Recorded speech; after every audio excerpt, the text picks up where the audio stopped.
Ben, bonsoir tout le monde, bienvenue à la séance ordinaire du 7 octobre 2024. Donc, point 1, c'est ouverture de l'Assemblée. Le point 2, c'est adoption de l'ordre du jour. Donc, tout le monde a eu copie. Donc, enfin, proposé par M. Moreau, appuyé par Mme Villeneuve. À ma gauche. Oui. À la droite. Oui. Le point 3, c'est l'adoption du procès-verbal de la séance du 9 septembre 2024. On avait eu une copie, donc ça me prend un proposeur, posé par M. Tremblay, appuyé par Mme Falker, à ma gauche, à ma droite. Oui.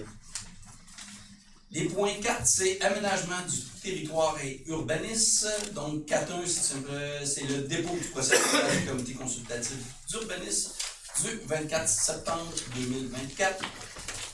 4.1.1, demande de permis PIIA, 1000 rue Notre-Dame. Madame Falker. Oui, donc on a été saisi d'une demande de permis PIA présentée par M. Simon Roberge pour l'entreprise d'évolution. Le projet vise des modifications au 1000 rue Notre-Dame, donc au niveau du mur latéral gauche, en vue d'aménager une nouvelle entrée pour les visiteurs, puis un trottoir à l'emplacement de quelques cases de stationnement, comme on peut voir sur les plans. Les plans de construction respectent les objectifs et les critères du règlement PIA. Le projet a aussi reçu une recommandation favorable du comité consultatif d'urbanisme. Donc, je propose que le conseil municipal approuve les plans du projet produits par l'agence AX Design relatifs au 1000 rue Notre-Dame. Donc, proposé par Mme Falker, appuyé par M. Moreau, à droite, à gauche. 4, 1, 2, demande d'autorisation d'un usage conditionnel 146 terrasse Turnbull. Mme Falker. Donc, on a été saisi d'une demande d'autorisation d'un usage conditionnel présentée par Domaine Turnbull.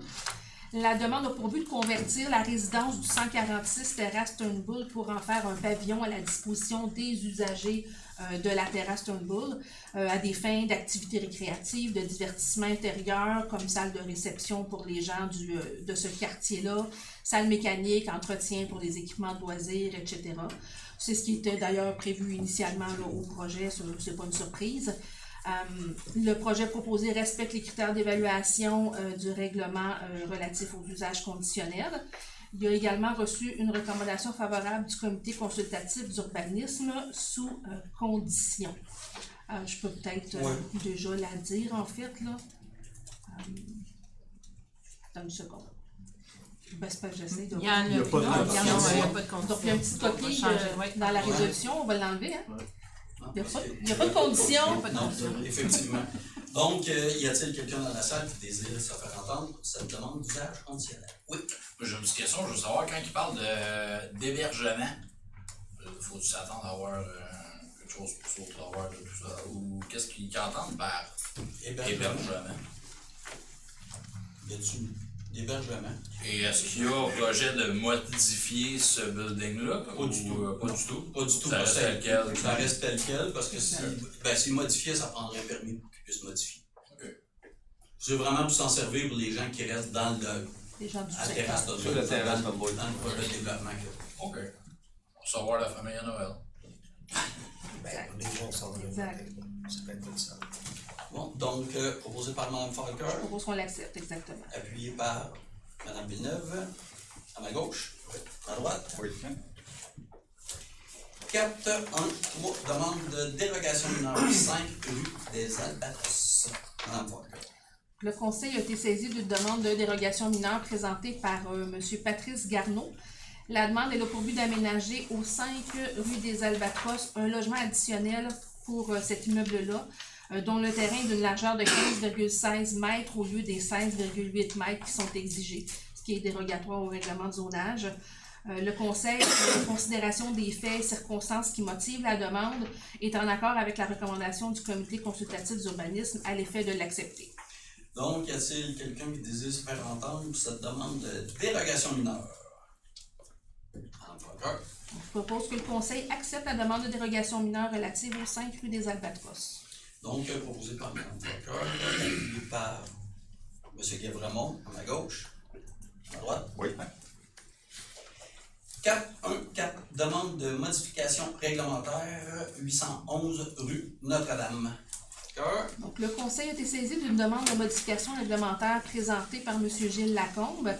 La demande elle vise à effectuer de la vente de véhicules récréatifs au 811 rue Notre-Dame. L'objectif du Conseil est souvent d'assurer une cohabitation harmonieuse entre les fonctions commerciales et résidentielles de ce secteur-là, tout en limitant la circulation de véhicules de gros gabarits sur cette voie de circulation où on concentre les déplacements piétons, cyclistes, particulièrement en période scolaire également. Ce qu'on souhaite principalement, c'est que le parc d'affaires soit privilégié pour ce type d'usage-là. Et puis, malgré la recommandation favorable du comité consultatif d'urbanisme, le Conseil entend refuser la demande. Donc, je propose que le Conseil rejette la demande de modification réglementaire. Donc, proposé par Mme Falcoeur, appuyé par Mme Villeneuve à ma gauche. Oui. À ma droite. Oui. 4.1.5, demande de permis PIA 55, chemin Lavaltrie. Mme Falcoeur. Oui, le Conseil a été saisi d'une demande de permis PIA présentée par M. Sylvain Marsan. Le projet vise à peinturer le bâtiment qui est situé au 55 chemin de Lavaltrie en gris, puis les portes de garage et les soffites en noir, là, tels qu'illustrés au plan déposé. Le projet qui est présenté respecte des objectifs et critères du règlement sur les PIA, puis il a reçu également une recommandation favorable du comité consultatif d'urbanisme. Donc, je propose que le Conseil approuve le projet déposé relatif au 55 chemin de Lavaltrie. Donc, proposé par Mme Falcoeur, appuyé par M. Moreau, à ma droite, bon, à ma gauche. Le 4.1.6 dû à des nouvelles informations là, qui viennent juste de rentrer. On va retirer ce point-là de l'ordre du jour. C'est bon pour tout le monde? Oui. Oui. 4.1.7, demande d'approbation des aménagements paysagers 91 rue des Mers, Mme Falcoeur. Oui, le Conseil a, par le biais de sa résolution de septembre 2023, autorisé une demande de permis d'usage conditionnel et de dérogation mineure présentée par Vertige Architecture pour la construction d'un projet intégré composé de 2 habitations multifamiliales de 3 étages sur la rue des Mers. Le projet est autorisé notamment à la condition qu'un plan d'aménagement paysager soit produit par un architecte paysagiste et déposé au Conseil pour approbation. Donc, on a reçu les 10 plans qui ont d'ailleurs été bonifiés à notre demande. Il manquait un peu de verdure. On a demandé d'en rajouter, notamment là, au niveau de la limite là, avec les voisins pour qu'il y ait un meilleur pouvoir forestier. Donc, je propose que le Conseil municipal approuve les plans d'aménagement paysager pour l'immeuble situé au 91 rue des Mers tel que présenté et daté du 11 septembre 2024. Donc, proposé par Mme Falcoeur, appuyé par Mme Villeneuve, à ma gauche. Ouais. Oui. 4.2, demande d'autorisation d'usage conditionnel, dérogation mineure et PIA terrasse Turnbull pour le bâtiment C. Mme Falcoeur. Donc, on est dans le projet de la terrasse Turnbull. Le bâtiment C qui est celui qui est derrière le gym actuel. Donc, le Conseil a, par le biais d'une résolution en mars 2022, autorisant un usage conditionnel la construction de 2 bâtiments multifamiliaux de 6 étages sur la terrasse Turnbull, ainsi que des aménagements extérieurs qui y sont associés. Le délai pour la réalisation de ces travaux est expiré et le Conseil municipal a été saisi d'une nouvelle demande d'autorisation d'un usage conditionnel. Il y a certaines modifications au niveau du plan, entre autres, puis au niveau du projet, mais c'est vraiment mineur, là. Donc, nouvelle demande de dérogation mineure, permis PIA également. Donc, la demande, elle a toujours pour but de construire un bâtiment multifamilial sur les lots 6 millions et quelques, et il y a un autre de numéros différents. Un bâtiment multifamilial de 59 logements de 6 étages.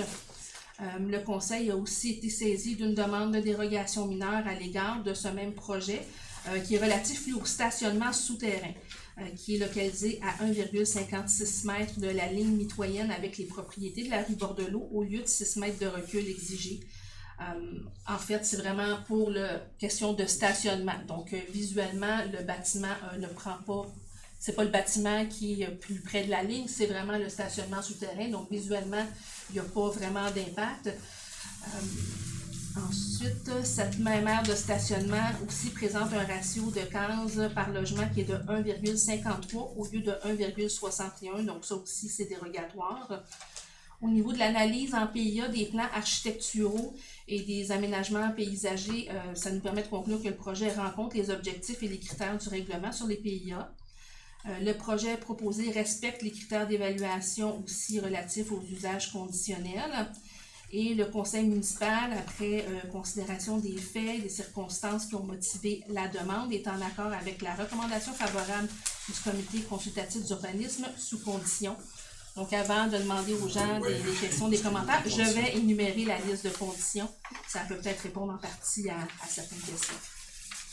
Donc, concernant l'usage conditionnel, les conditions, donc la construction des bâtiments et des aménagements extérieurs soient réalisés conformément au plan déposé dans le respect de l'échéancier suivant. Donc, pour la construction en totalité du bâtiment, on parle avant le 1er mai 2026. Pour la réalisation des aménagements extérieurs, incluant les aménagements paysagers, c'est avant le 1er juillet 2026. Faut que l'ensemble des exigences réglementaires, donc tout ce qui est recharge électrique, support à vélo, etc., soient respectés. Que les plans soient approuvés par le service de sécurité incendie préalablement à l'émission du permis de construction. Que le mode de gestion de collecte des matières résiduelles a été approuvé par une entreprise de gestion des déchets préalablement à l'émission du permis de construction. Préalablement à l'occupation des bâtiments, une description du mode d'éclairage extérieur est prévue, doit être déposée pour approbation au conseil. Donc, on veut que la nouvelle bâtisse, l'éclairage, soit soucieux de son incidence sur les propriétés avoisinantes. Qu'une attestation soit produite par un architecte paysagiste quant à la réalisation des aménagements illustrés au plan déposé. Ça prend un revêtement de toit de couleur blanche qui doit être installé afin de réduire les îlots de chaleur, ce qui doit être confirmé par une attestation de l'architecte avant l'occupation des bâtiments.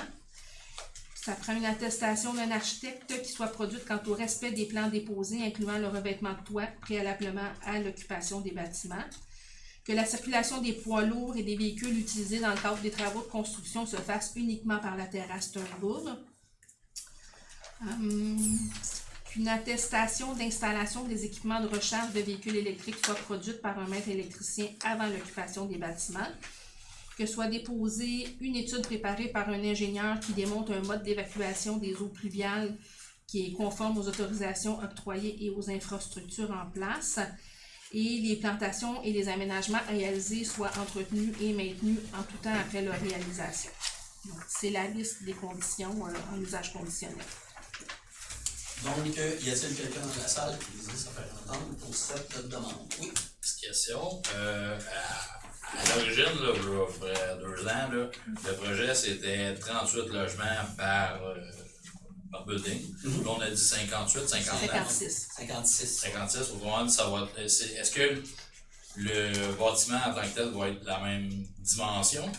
Il est même un petit peu plus En réalité, étroit. le bâtiment s'éloigne des propriétés parce qu'ils font plus mince, on dirait, mais plus long.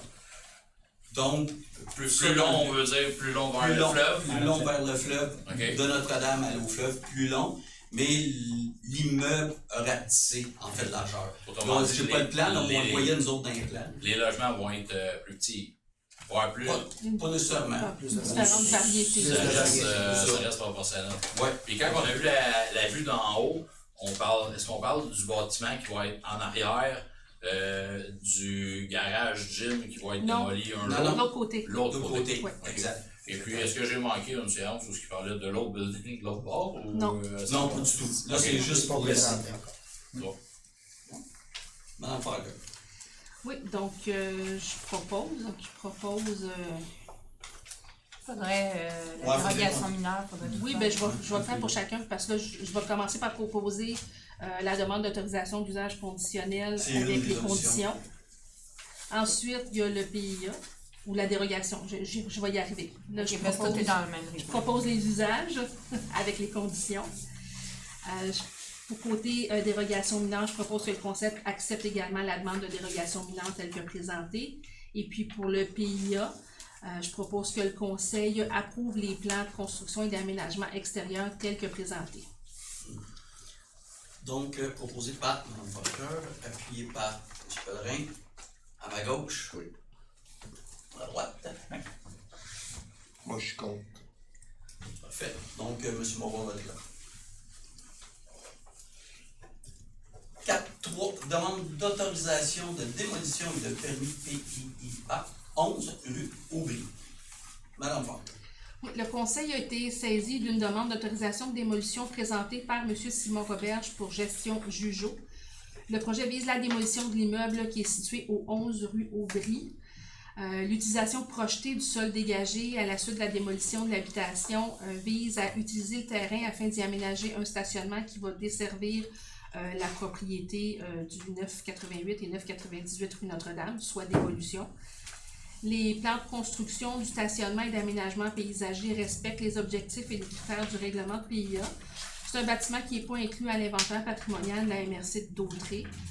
Et le conseil, après étude de la demande concernant la démolition d'immeuble, est en accord à accorder l'autorisation de démolition. Le projet a également reçu une recommandation favorable du comité consultatif d'urbanisme quant à la demande de permis PIA. Donc, je propose que le conseil autorise la démolition de l'immeuble et puis que le conseil approuve les plans du projet d'aménagement du stationnement et des aménagements paysagers qui sont présentés. Donc, proposé par Mme Parker, appuyé par M. Moreau, à droite, à gauche. 4.4, demande de prolongation du permis d'agrandissement aux dévolutions. Oui, bien, le délai est expiré, le délai de 12 mois en fait prévu pour la réalisation des travaux est échu, puis il y a une prolongation qui est nécessaire au niveau de ce projet. Donc, je propose que le conseil autorise la prolongation du permis jusqu'au 1er septembre 2025. Donc, proposé par Mme Parker, appuyé par M. Moreau, à ma droite, à ma gauche.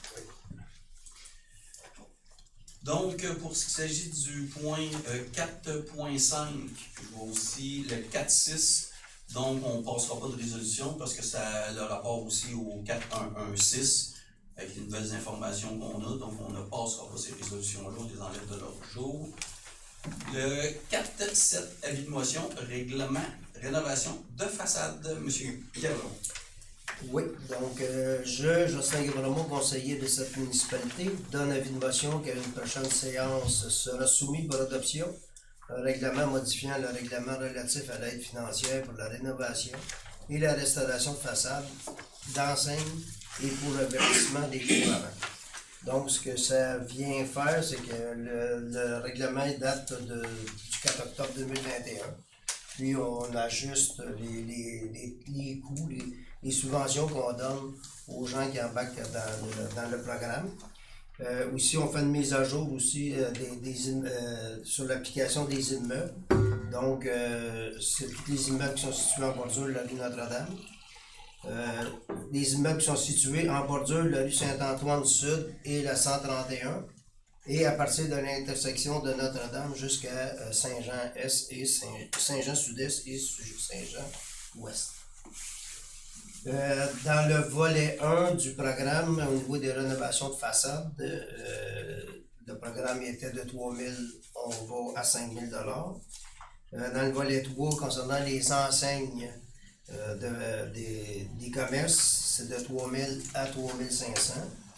Et dans le volet 4, le verdissement des cours avant, où si les gens décident d'enlever plus d'asphalte pour mettre de la verdure, c'est toujours 50%, subvention 50%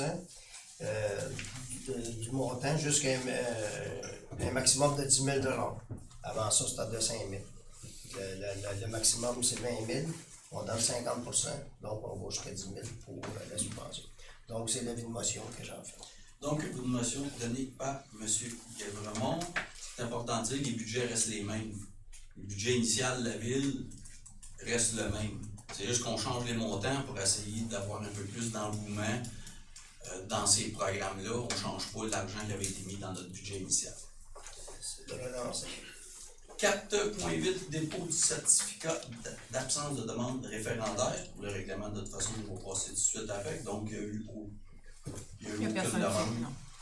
Ça, c'était le 4.8. 4.9, adoption de ce règlement 342-2024. Madame Parker. Enfin. Diverses dispositions. Je propose que le Conseil adopte le règlement intitulé « Règlement modifiant diverses dispositions du règlement du zonage et du règlement relatif à la gestion des règlements d'urbanisme ». Je vous le résume pour une dernière fois. Enfin! Si on se rappelle, pour les habitués, une des choses qu'on venait modifier, c'était la contribution pour fin de parc pour des duplex qui se transformeraient en triplex, par exemple. Donc, on venait les exempter d'une contribution fin de parc. Aussi, il y avait un ajout concernant les logements additionnels en zone agricole. Donc, on vient préciser que dans les îlots déstructurés, c'est pas nécessaire pour un logement additionnel que ce soit occupé par quelqu'un qui a un lien de parenté. Donc, on vient de préciser, mais pour le reste de la zone agricole, c'est toujours le cas. Pour ce qui est des maisons jumelées, on vient préciser qu'elles peuvent avoir des perrons, des balcons et des patios jumelés, ce qui est tout à fait logique. On va définir le gazebo et puis on vient aussi exempter les structures démontables des normes d'implantation des gazebos. Donc tout ce qu'on achète au Canadian Tire qui se monte et se démonte facilement, c'est plus assujetti à ces demandes-là. Au niveau du permis de construction, on passe de 5 à 10 000 pour le montant des travaux de réparation mineure qui sont exemptés de l'obligation d'un permis. Et puis, toiture de bardeau, ce n'est plus non plus assujetti à un permis. Par contre, si vous êtes dans un secteur qui est dans un PIA, ça l'est quand même. Et puis, quand on n'est pas sûr, c'est toujours mieux d'appeler le service d'urbanisme. Et une dernière chose également, on parlait de prolongation de permis. Donc, un permis peut être valide pour plus de 12 mois si le conseil municipal passe une résolution d'approbation pour établir un délai supplémentaire de 6 mois. Puis ça peut être à une seule reprise, en fait, un délai de 6 mois suivant l'expiration du délai sur le délai initial. Donc, C'est réglé. c'est réglé. Je propose qu'on l'adopte. l'adopte. L'adoption du règlement proposée par Mme Parker, appuyée par Mme Villeneuve, à ma gauche, à ma droite. Ligne point 5, travaux publics, 5.1, municipalisation, prolongement de la rue Le Sort. Monsieur Tremblay. Oui, on a été saisi d'une demande d'excavation Pascal Savard incorporée pour municipaliser une partie de la rue Lessard, la fin de la rue Lessard. La rue Lessard, là, pour vous situer, c'est le lot 6 486 988. Ça se situe, hein? Eh non, c'est dans le domaine Charbonneau, l'autre côté de la 40. C'est dans le domaine Charbonneau, l'autre côté de la 40, puis c'est tout simplement la fin de la rue Lessard. On la municipalise avec un rond-point qui termine pour pouvoir développer 2 terrains, je pense, au bout de la rue Lessard. Donc, les travaux de voirie permettant la municipalisation sont en majorité réalisés, ce qui nous permet d'aller de l'avant. Un rapport de la firme d'ingénierie CLA Expert Conseil, daté du 4 octobre, atteste que les travaux ont été réalisés selon les plans. On a demandé aussi de prolonger le délai prévu à l'entente pour compléter les travaux municipaux, le reprofilage des fossés, la correction des accotements, la canalisation d'un fossé de ligne et l'ensemencement des fossés. L'entente sur les travaux municipaux intervenus entre la ville et Excavation Pascal Savard entre en jeu là-dedans. Donc, évidemment, Excavation Pascal Savard doit souscrire au bénéfice de la ville d'une servitude de passage et d'entretien pour l'implantation d'un fossé canalisé. Donc, je propose que le conseil accepte les travaux et autorise l'acquisition par la ville. Que mandat soit donné à Maître Alexandra Bérard du bureau Maître Notaire de préparer le contrat d'acquisition pour ce lot. Que mandat soit donné à M. Pascal Guibault, arpenteur géomètre RCGA, arpenteur géomètre, de préparer les plans et descriptions techniques. Et que le maire, M. Christian Goulet, et la greffière, Mme Marie-Josée Charon, soient autorisés à signer pour et au nom de la ville. Les frais associés iront dans frais juridiques et notaires. J'en fais donc la proposition. Donc, proposé par M. Tremblay, appuyé par M. Gavremont, à ma gauche, à ma droite. Les points 6, loisirs et relations à la communauté. 6.1, rapport des travaux, programme d'aide au développement des transports actifs dans les périmètres urbains. Le PAPU.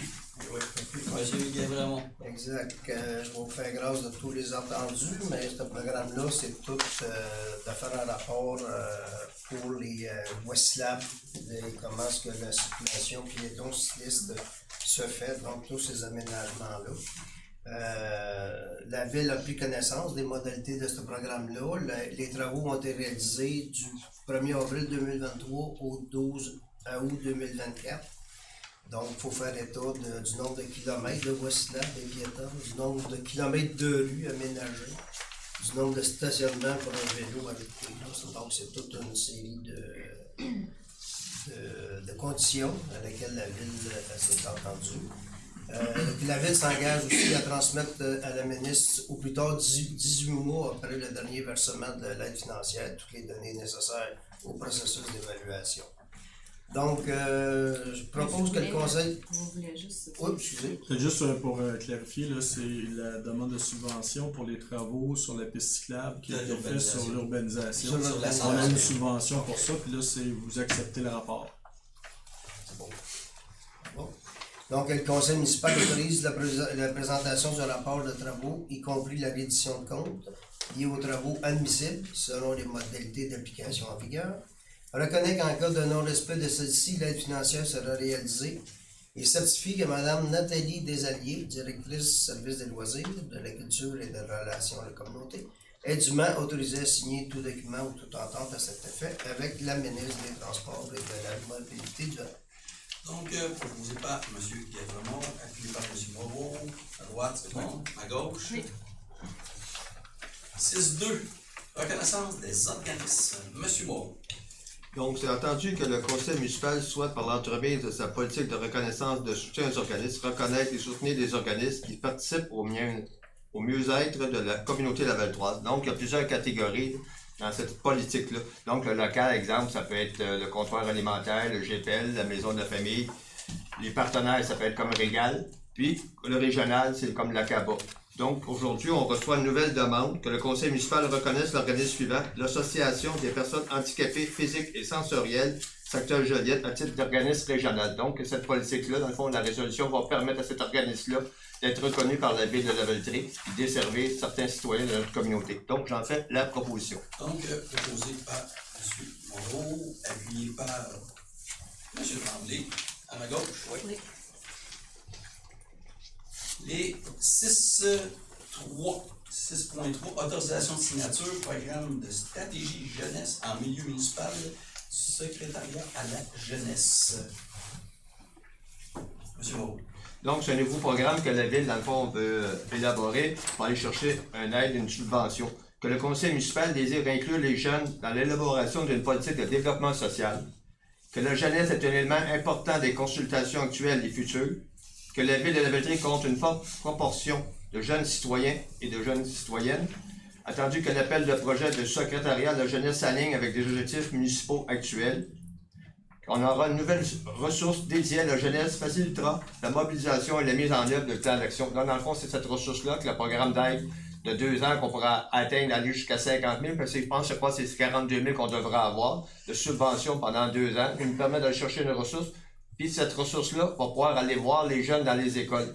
Donc, ça va aider. Que le conseil municipal autorise Mme Josée Perrault, chef de division loisirs, soutien à la communauté, ou Mme Nathalie Desalliers, directrice des services des loisirs, de la culture et des relations à la communauté, à déposer pour, au nom de la Ville de Lavaltrie, une demande dans le cadre d'un programme des stratégies jeunesse en milieu municipal du secrétariat à la jeunesse. Que M. le maire Christian Goulet et le directeur général M. Marc-Olivier Brault soient autorisés à signer pour et au nom de la Ville de Lavaltrie tout document relatif à ce dossier. Donc, j'en fais la proposition. Donc, proposé par M. Moreau, appuyé par M. Guévremont, à ma gauche. Oui. À droite. Les points 7, culture et patrimoine. 7.1, on le retire de l'ordre du jour, le 7.1, parce que l'événement a déjà eu lieu et il n'y a eu aucune dépense. 7.2, autorisation de dépôt. Appel de projet en appui à l'offre culturelle dans le parcours éducatif. Moreau. C'est M. Moreau. C'est moi qui Moreau. C'est Ok. écrit Moreau. C'est bien. J'espère parce que je l'avais pas lu. C'est bien. Que le conseil municipal soit organisé des activités parascolaires en partenariat avec les écoles de Lévelterie. Que ce projet vise à instaurer une collaboration durable entre la bibliothèque municipale et les établissements scolaires, tout en enrichissant l'expérience éducative des élèves à travers des activités ludiques et stimulantes adaptées à leur niveau scolaire. Que ce projet vise à stimuler et à développer l'intérêt pour la littérature, le français, les arts et la culture québécoise auprès des élèves primaires et secondaires de Lévelterie. Que le conseil municipal autorise Mme Amélie Boutin, chef de division culture et patrimoine, ou Mme Nathalie Desalliers, directrice au service des loisirs, de la culture et des relations communautés, à déposer une demande pour et au nom de la ville de Lévelterie et de la bibliothèque Sylvie Twain dans le cadre de l'appel de projet en appui à l'offre culturelle dans le parcours éducatif du ministère de la Culture et des Communications et à signer tous les documents relatifs à ce dossier. Donc, j'en fais la proposition. Proposé par M. Moreau, appuyé par M. Gabramont. À ma gauche. Oui. À droite.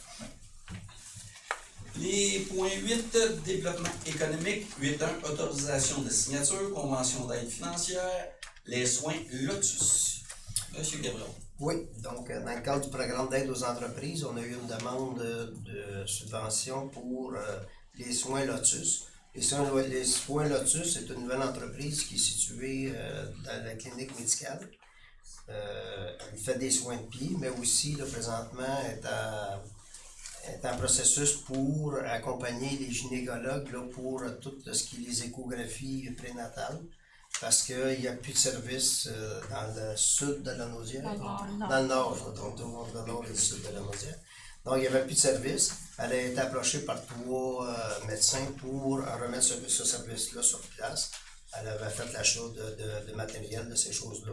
Donc dans le cadre du programme, on accepte de l'aider. Donc le conseil municipal autorise le directeur général, M. Marc-Olivier Brault, ou le responsable du développement économique, Mme Mélanie Messier, à signer pour et au nom de la Ville la convention relative à l'octroi d'une aide financière à intervenir avec les soins Lotus dans le cadre du programme d'aide aux entreprises de la Ville.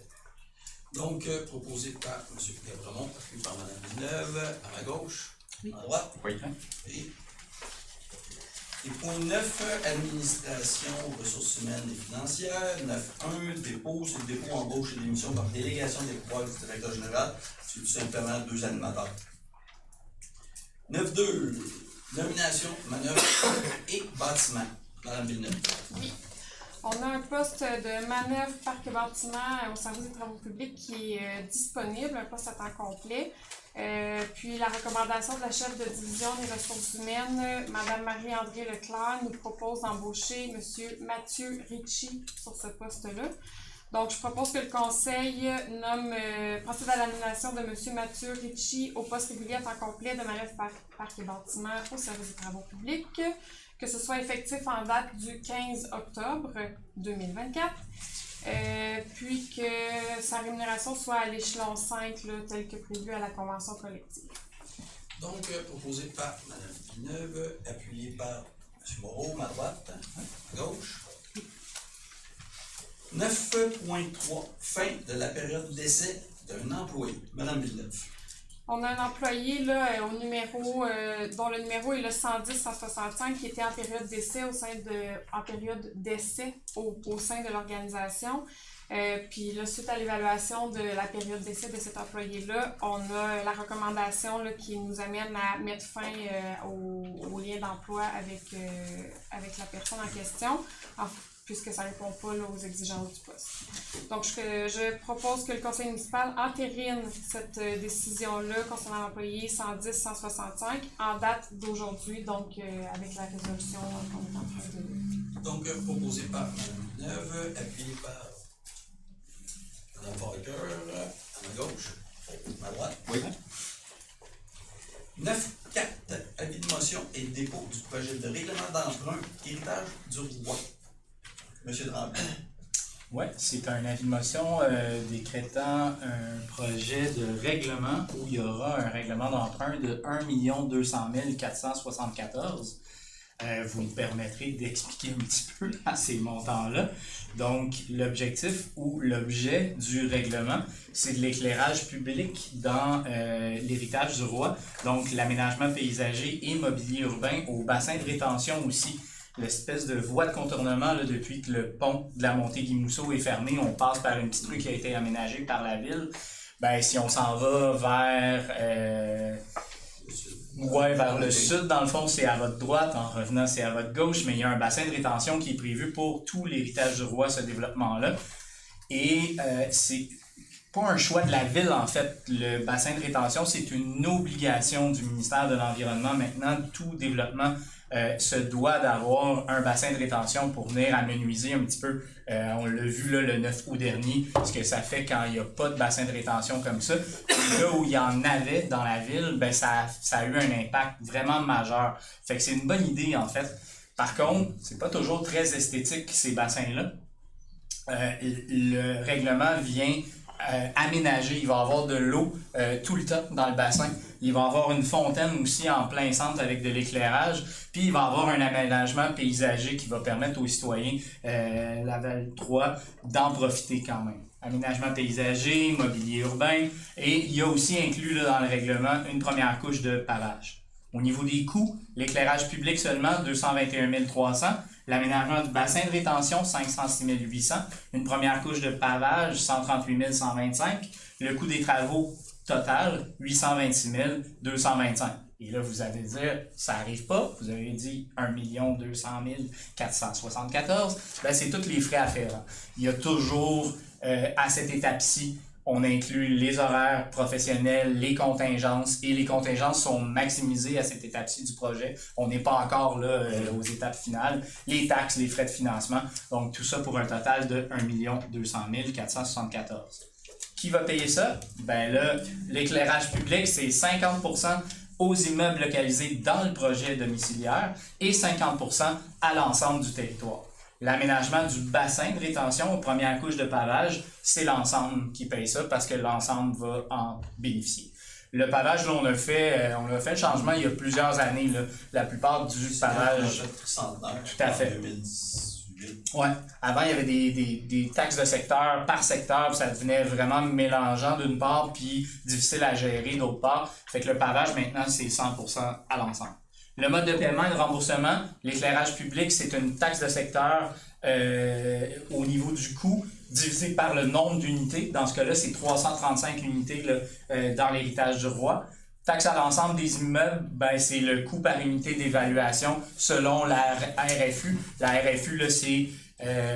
richesse foncière uniformisée. Merci. Richesse foncière uniformisée. La valeur de votre résidence. Voilà, j'aurais pu l'expliquer. Là, c'est la valeur de l'ensemble des résidences de la ville. Et c'est un remboursement sur 20 ans. Je donne l'avis de motion. L'avis de motion donné par M. Tremblay. 9.5, avis de motion et dépôt du projet de règlement d'emprunt, aménagement, montée Guimousseau. M. Tremblay. Ben, pour atteindre l'héritage du roi, ben, on a besoin de passer par la montée Guimousseau. Là aussi, on a un gros projet pour venir sécuriser d'une part, puis venir améliorer la circulation dans ce secteur-là. Oui, puis on va en profiter pour refaire les infras, donc les 3 infras de ce secteur-là. C'est un règlement d'emprunt cette fois-ci de 6 111 924. Encore une fois, vous me permettrez d'aller chercher mes notes parce que ça mérite des petites explications. Donc, on parle d'aménagement de la montée Guimousseau, on parle de prolongement et raccordement des réseaux sanitaires, d'aqueduc et pluvial, les 3 réseaux, pour 106 unités de logement. Parce qu'il y a un projet qui s'en vient sur la montée Guimousseau. Je vous dirais là, les 3 résidences qui sont à partir de l'école primaire. Oui, voilà. Ces 3 maisons-là vont être appelées à être démolies et il y aura développement sur cette rue-là. Prolongement et raccordement du réseau sanitaire pour 7 immeubles qui sont actuellement non desservis. On va en profiter pour les desservir, ça passe là. Construction d'un sentier multifonctionnel, donc piste cyclable et trottoir. Je vous parlais de sécuriser la rue. Construction d'un stationnement municipal dans le futur parc au bout de la montée Guimousseau, du côté ouest. En descendant, la ville a fait l'acquisition d'un terrain où il va se développer un parc et un futur CPE.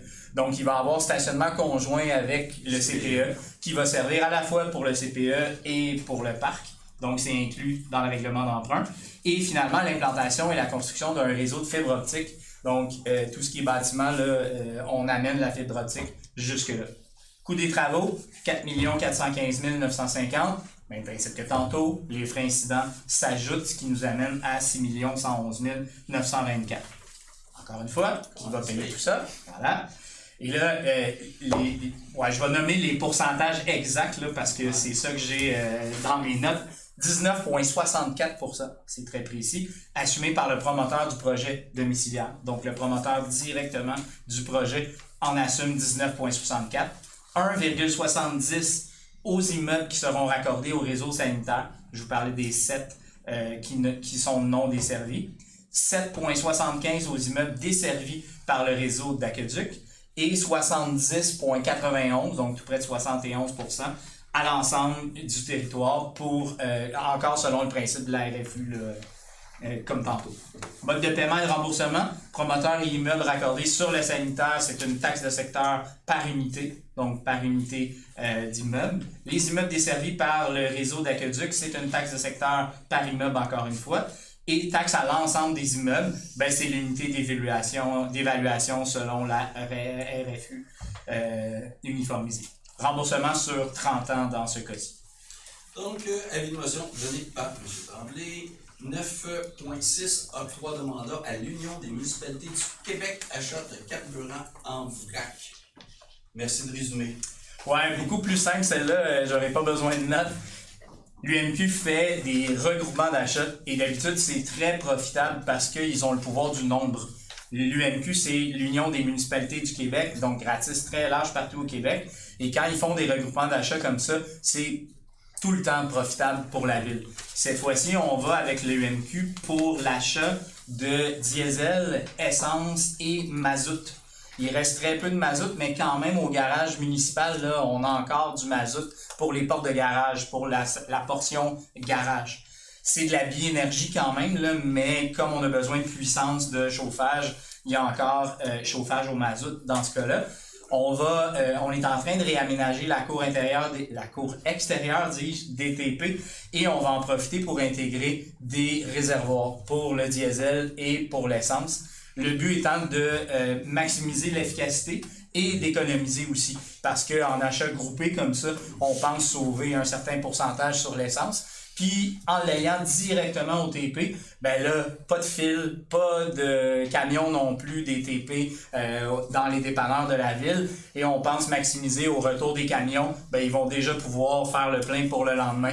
Je sais pas comment ça va s'organiser au niveau des opérations, là. C'est pas mon domaine du tout, mais ça devrait être plus efficace. Là, c'est toujours les mêmes critères pour les achats regroupés de l'UMQ. Je vous fais fi là, de 3 pages de détails techniques, mais j'en fais la proposition. Donc, proposé par M. Tremblay, appuyé par M. Gavremont, à ma gauche, à ma droite. Oui. 9.7 soutien financier et participation cérémonie jour du souvenir 2024. M. Moreau. Il faut que le conseil municipal de la ville de la Valtrie souscrive à une somme de 150 $ à la campagne Coquelicot, qui est le jour du souvenir 2024. Que cette dépense soit imputée aux dons, subventions dons des élus, et que le conseil municipal désigne Madame la conseillère Anne Charlot-Mirand pour représenter la ville de la Valtrie à cette cérémonie officielle, et que ses frais de déplacement soient remboursés sur présentation de pièces justificatives. Donc, j'en fais la proposition. Donc, proposé par M. Moreau, appuyé par M. Tremblay, à ma gauche. Oui. 9.8 autorisation de participation Union des municipalités du Québec, UMQ, sommet sur la démocratie municipale. Madame Villeneuve. Le 17 octobre prochain, il y a le sommet sur la démocratie municipale qui se tient à l'Hôtel Concorde à Québec. Donc, je propose que le conseil municipal autorise M. Jocelyn Gavremont à participer aux conférences de cet événement-là, que les frais de déplacement, d'hébergement et de repas soient remboursés avec pièces justificatives. Donc, proposé par Mme Villeneuve, appuyé par M. Moreau, à ma droite, à ma gauche. Oui. 9.9 imposition d'une réserve foncière pour fin publique, protection d'un écosystème forestier d'exception et d'aménagement de sentiers à vocation plein air. Madame Villeneuve. Donc, dans le cadre de notre planification stratégique à la ville de Lavaltrie, on veut avoir des milieux de vie animés et inclusifs. On veut aussi pouvoir avoir des aménagements structurés et harmonieux. Donc, quand on parle d'espace vert, de mixité urbaine, tout ça. Dans cette perspective-là, le Conseil souhaite mettre en valeur certains secteurs de la ville dans le but de préserver des zones forestières, puis d'en faire un bien, dans le fond, à usage collectif. Le conseil de ville, en voulant protéger, dans le fond, ces milieux un milieu naturel en particulier, là, le lot 3 066 219. C'est un milieu qui est boisé, qui offre une diversité intéressante puis représentative d'habitats forestiers. Il y a beaucoup d'arbres matures majestueux. Il abrite aussi là, 2 espèces floristiques qui sont très intéressantes, mais aussi susceptibles d'être désignées comme menacées ou vulnérables au Québec. Une de ces 2-là, c'est entre autres le noyer cendré. L'autre, le nom est tellement compliqué que je vous le dirai même pas.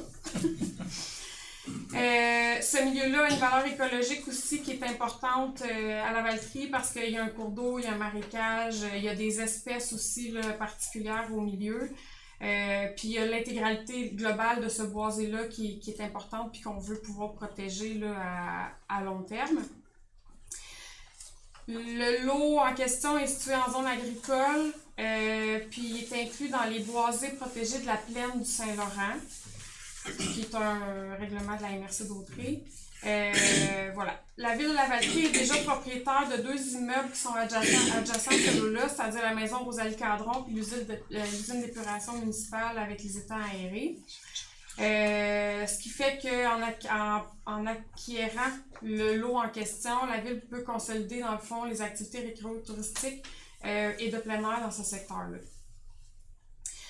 Comme vous le savez, tout ce qui concerne les parcs, l'acquisition et l'aménagement de parcs nature, de sentiers de marche, d'activités de plein air, ce sont des compétences municipales. Puis aux yeux du conseil municipal, là, c'est important de pouvoir assurer cette protection-là de ce territoire-là. Puis aussi, là, ce boisé-là est inclus dans notre couvert forestier. Notre couvert forestier à Lavaltrie n'est déjà pas très élevé. Là. On a 23% de couvert forestier, on voudrait en avoir 30%. Il fait déjà partie là, de notre couvert calculé dans le 23%, mais on veut s'assurer qu'on va le garder en bonne santé. Voilà. Fait que pour toutes ces raisons-là, je propose que le conseil de ville... un petit peu, là, je ne vais pas vous dire n'importe quoi. La question, ça va être à la fin de la séance. Oui, c'est à ce sujet-là. Oui, c'est à la fin de la séance. Il y a une période de questions à la fin de la séance. Vous avez le droit à 3 même. Bon, j'en avais déjà. Donc, je propose que le préambule, ce que je viens de vous dire, là, ça fasse partie intégrante de la résolution, que le conseil municipal décrète l'imposition d'une réserve foncière pour fin publique de l'immeuble contre l'immeuble du lot 3 066 219. Que ce soit le cabinet Bélanger-Sauvé qui soit mandaté là, à inscrire le lot en question là, aux fins de réserve, tout ça. Dans le but d'assurer la mise en place des servitudes réelles nécessaires ou utiles au maintien du couvert forestier végétal dans son ensemble, en plus d'assurer une réserve foncière à des fins publiques, par exemple parc, sentier de randonnée, en regard de l'immeuble concerné. Je propose que le conseil municipal retienne les services de la firme d'évaluateurs immobiliers Paris La Douceur et Associés pour accompagner la ville dans le processus. Il faut savoir que dans un avis de réserve foncière, on a les 2 premières années sont dédiées à arriver à une entente de gré à gré, c'est-à-dire que la ville peut communiquer avec les propriétaires en question, puis on va négocier ensemble pour essayer de s'entendre sur ce qui va faire l'objet, dans le fond, d'une entente finale. Quand ces 2 années-là sont écoulées, on peut prolonger de 2 autres années, et c'est suite à ces 4 années-là que ça peut finalement aller vraiment en expropriation devant le tribunal. Ce qu'on ne souhaite pas avoir à faire, évidemment, on préfère pouvoir s'entendre de gré à gré avec les propriétaires quand c'est possible.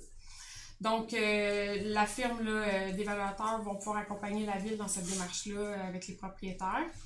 Ensuite, que les officiers de la ville soient les officiers de la ville au niveau de la direction générale, qui puissent établir un contact en temps opportun, donc après la résolution, avec les propriétaires fonciers concernés dans le but d'entamer des discussions visant à assurer à long terme la conservation de l'écosystème forestier qui se trouve sur ce site-là.